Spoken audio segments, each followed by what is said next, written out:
terrorist attacks on the rise, so is national security as an issue in this year's presidential campaign. The question is, politically, does it help or hurt one party more than another? They're both focused on it. They want to protect us. That's clear. I think it helps Hillary Clinton a lot. I think it's an even spread all around.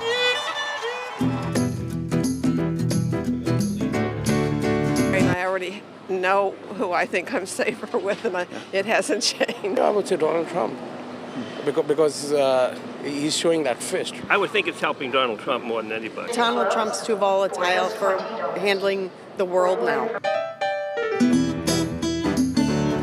I don't think people really understand the implications of Trump's lack of understanding of international security. America does not understand what is the driving force behind terrorism, and they don't understand how to fix that.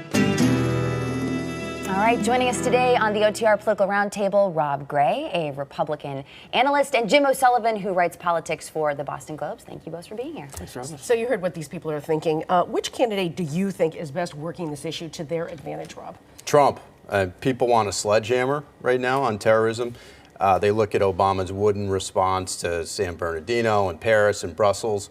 They want somebody who's going to exert power to wipe out terrorism. But you heard what a couple of those people said about Trump's sort of lack of knowledge. Do you agree that Trump is working this issue to his advantage the most? So far, I mean, I think we saw after San Bernardino, after Paris, people thought that voters were going to look for an adult in the room, and Trump just kept hitting it and taking it further and further to the extremes. What Hillary's going to do is wait and make a reprisal of the middle of the night phone call argument in the gym. So you talk about extremes there. Trump shocking a lot of people this week on MSNBC, saying that if abortion was outlawed, a woman who has one should be punished, and then hours later his campaign tries to kind of walk that back. Do you think this issue is going to stick with him? I've thought a lot of issues were going to stick with Trump, and I've been wrong every time. But this is a big one, because what you've seen is over the years, both parties have sort of construed these carefully calibrated positions. For Democrats, it's safe, legal, and rare. For Republicans, it's rape, incest, life of the mother. These are finely tuned positions, and Trump has just upended the entire apple cart here. But does it sort of give any sense to that he hasn't really thought through these issues, that when people ask him these questions, it sometimes seems as though he's thinking about it perhaps for the first time? Sure it does. I mean, he shoots from the lip all the time, right? But what Trump has going for him are the stalking horses. Cruz and Kasich only have 3 legs, right? So he's got that benefit in the short term. He can get through it. This is a long-term issue against Hillary Clinton. She is going to try and kill him with it in the fall, but she has a lot of negatives too. So every time she says abortion, he's going to say FBI email investigation. And it works to his advantage at this point so far. It has. So far, I mean, how are Cruz and Kasich going to capitalize on this? I mean, that's the real question in the short term. Let's move to the Democrats, specifically Hillary Clinton and President Obama. Are they making any headway in getting a Senate vote on Judge Merrick Garland at this particular point in time? The White House says they think they're doing well. They had a meeting last week with an Illinois Senator, Mark Kirk. They've got others coming up. And really what they're doing is squeezing some of these senators who are up for re-election in swing states, people like Kelly Ayotte in New Hampshire, Pat Toomey in Pennsylvania. This is putting an enormous amount of political pressure, and they're fighting us sort of on 2 fronts, and they think they're chipping away. And their biggest argument is Hillary Clinton could be president, and what are you going to do then? Is that correct? Well, sure, and also fairness. And so if you look at where is the energy in this campaign, it's with Bernie Sanders and Donald Trump and the anti-Washington sentiment. It's the vast majority of where voters are.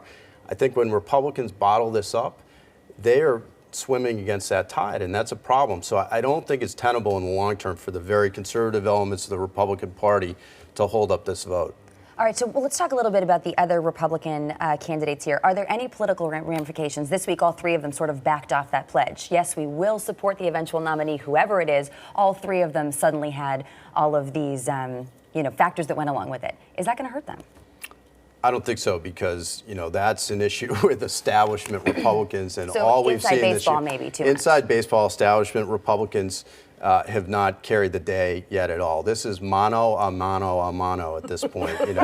Trump against Cruz against Kasich, and that's all that matters. We think. I think it's also a macro issue outside the immediate, needs of the individual candidates. This is really potentially the dissolution of the Republican Party, right? You have a front runner who is so completely set against the establishment. You have people chipping away at him after months of sitting back. And if we go into Cleveland in the summer with major elements of the Republican Party refusing to support the frontrunner, what then happens to what we have known for decades as the Republican Party? I mean, it could certainly go that way, or it could be that Trump is winning and people say, we just got to get on board with this even though we don't like him. But Either we've already scenario seen could play out. major players in the party saying that they won't do that. Yeah, but that's now. We'll see how it is a couple months from now. Let's very quickly look at a local issue. Stop and Shop faced one of the most damaging public relations nightmares this past week. Evidence of rodents in the store and in the food, but city officials, including Mayor Walsh, they condemned the situation, but they sort of used white gloves on Stop and Shop officials. It is, after all, one of the city's biggest philanthropists. Is this sort of a political tightrope for the mayor, Jim?